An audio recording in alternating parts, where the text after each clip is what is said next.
Hi guys! Nandito na naman tayo ngayon sa ating tutorial sa Bisaya and Tagalog. So ngayon, tuturuan ko na naman kayo ulit ng salitang Bisaya o tuturuan ko kayo ngayon kung paano magsalita ng Bisaya. Nahihirapan akong mag-isip.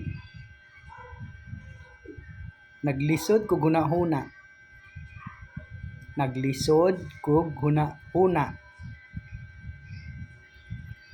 Kung ano ang gagawin ko. Kung unsa ang akong buhaton. Kung unsa ang akong buhaton.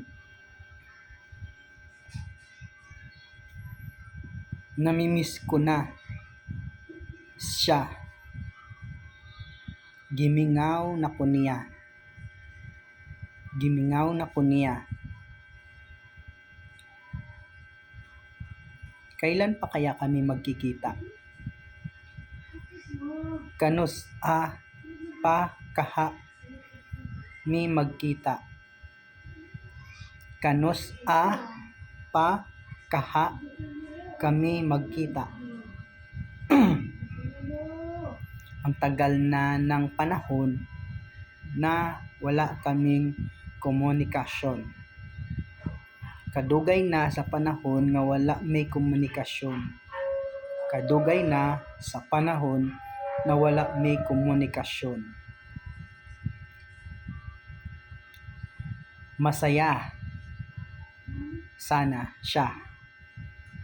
Malipayon unta siya.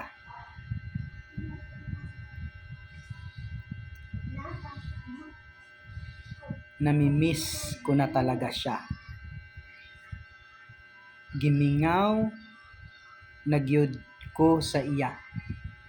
O gihidlaw nagyud ko sa iya. So guys, dalawang salita na halos parehas lang ang kahulugan. Katulad ng gimingaw o gihidlaw, parehas lang yan. Kaya lang, ang gihidlaw, minsan ginagamit ito sa Ilonggo. So, ang gimingaw, yun talaga yung Bisaya. Pero nagagamit din siya sa Ilonggo. Katulad na lang ng mingaw. So, mingaw, ibig sabihin nun sa Tagalog ay malungkot or nagsubo, malungkot, parang ganun.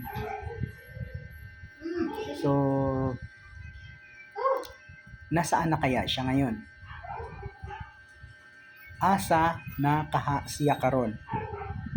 Asa na kaha siya karon?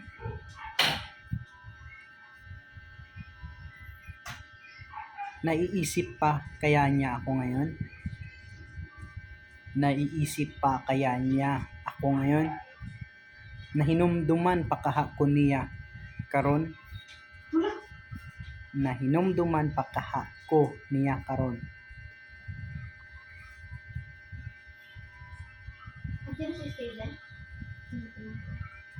Mahal na mahal ko talaga siya. Gihigugma gid nako siya. Gihigugma gid nako siya. So ang gid, yan ay ginagamit yan sa Ilonggo, pero kapag ka Bisaya o Cebuano, gyud.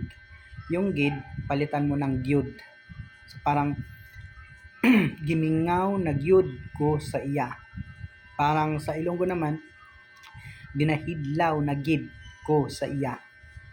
So ayun, konti lang yun kasi sa susunod na naman natin yan pag-uusapan. So ayon sa Tagalog, miss na miss ko na talaga siya. Kumbaga, gihidlaw nagyud ko kaayo sa iya. So gimingaw nagyud ko kaayo sa iya. Sa iya ha. Sa iya o sa iya ha. Saan na kaya siya ngayon nakatira?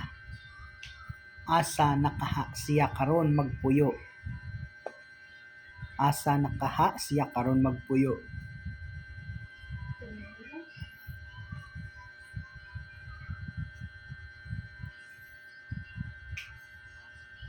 wala nagyud ko'y balita sa iya. Wala nagyud ko'y balita sa iya. Wala na talaga akong balita sa kanya. So, yun guys, hanggang dito na lang muna ulit. Sana po ay kahit paunti-unti natutunan nyo po ang salitang Bisaya, at gusto ko rin pong sabihin sa inyo na ang pagsasalita ng Bisaya ay hindi lang dapat na basta ginagaya-gaya. Siyempre, intindihin nyo rin at unawain nyo ng maayos para maayos din kayo magsalita o maayos ninyong mabigkas. Kasi kapag ginagaya-gaya lang ninyo tapos di nyo naman iniintindi at di nyo inuunawa, ibig sabihin kahit sa pagsasalita ay hindi nyo rin alam. So, mahirap na. Mamaya nagsasalita kayo tapos iba. No? So, parang matutulog na ako tapos yung pagsasalita ng matutulog na ako, siyempre iba, 'di ba? Yung katulad ng pagka sa Bisaya na ay katugo na gyud ko, parang magkaiba sila kasi matutulog tapos yung sa Bisaya ay katulugon. So paras lang naman yung kasi sa Bisaya, pag matutulog na ako, matug na ko, parang. So hanggang dito na lang guys. So, sana maintindihan nyo at maunawaan nyo. Bye-bye! Tsaka i-follow nyo rin pala ako sa aking YouTube channel at syempre dito sa TikTok. Mag-comment kayo ng kung ano pa yung gusto nyong pag-usapan na gamit ang Bisaya language. Back button. Window.